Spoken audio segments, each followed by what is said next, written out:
Alola! I'm the official narrator. My job is to look through the first page of Google, review the nicknames provided by the internet, and then give my recommendations at the end. Today we're looking at Bouncy, Steenee, and Tsareena. In my opinion, I don't really care for the name Tsareena. It's too similar to just a real person name. They put a T in front of it. I want you to know I read this sentence and I thought to myself, please tell me that's not actually true and just a coincidence. And well, although, I'm not going to say this is confirmation, but I really dislike the combination of punishment, stomp, and power whip may also be based on dominatrix. No, like I've remembered ever since people called this like BDSM fruit, and I get that. I don't like it. I never really cared for this Pokemon, and always made me uncomfortable, especially with you throwing shit like that. But to have, man, that's too much for a coincidence. I do have Callie Deimos written down as a Zelda nickname. I'm like, oh, I should give that to someone someday, and I've never been able to think of who.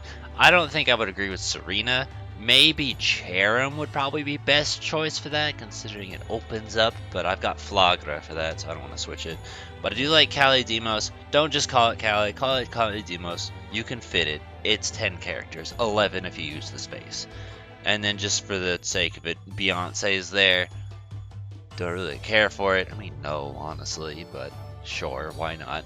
It's a musician. We're allowed to do nicknames based off bands or musicians. Oh, okay. That fucked me up. I was like, what the fuck? What's spelled wrong? Oh, there's an I in that top one. Okay, because I was just looking at Anastasia, and I was like, that's fine. There's something you definitely don't see often.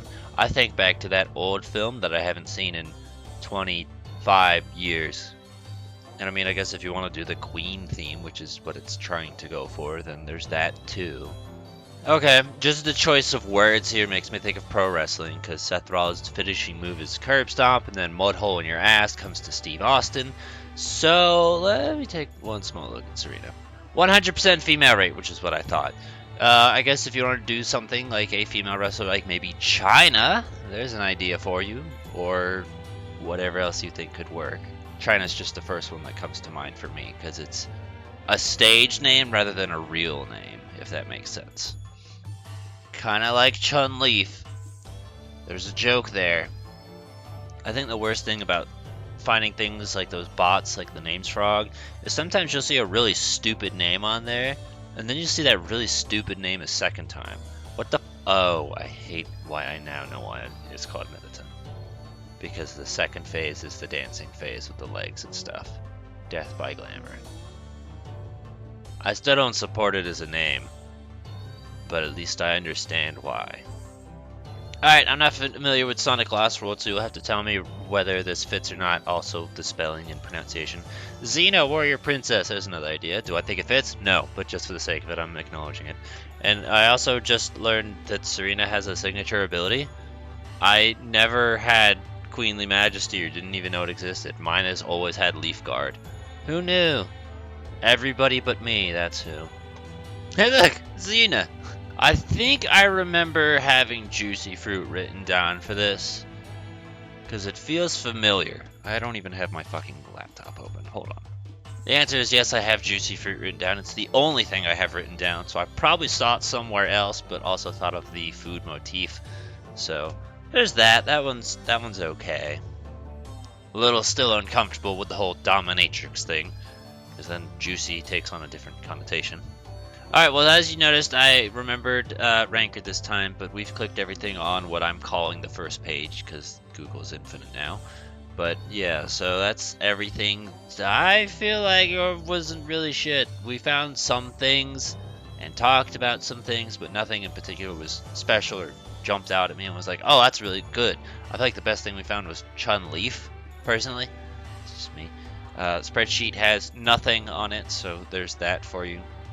We have one single comment suggestion other people use online and in-game trainings. Bon from Galar Campsite. Bon's another food candy, so that one's totally fine.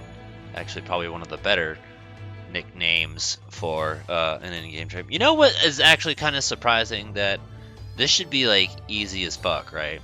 for them, because this would make a nice Easter egg. What if the in-game trades were just beta names? Wouldn't that be neat? And like you didn't even know about it, and then you learned about it, and you're like, holy shit! Like, cause you know they gotta go through a bunch of different names to come up with these Pokemon. So like, what if one of the nicknames from an in-game trade was a beta name? That'd be kind of cool. Unless it's been like that the whole time, and they've all just been really shit, and they've been really shit for a reason. But I feel like they try and take nicknames based off the official names, which is what makes it weird. Because they're like trying to make it somewhat faithful. Anyway, I'm rambling. That's it. So the only thing that I felt was worth a damn was Chun-Leaf, and I like Juicy Fruit, but Juicy Fruit's also a little uncomfortable because Dominatrix Flower. Really weird, but hey, what do I know? Apparently they also based Lopunny off the Playboy Bunny, so there's that too. Pokemon and sex, how does it work? Any ideas and suggestions you have, feel free to leave in the comments below. Give a thumbs up to the ones you think are good. Tell us what you have used, what you would recommend, things along that nature. I don't really have an outro. I just kind of hope my water comes back on soon.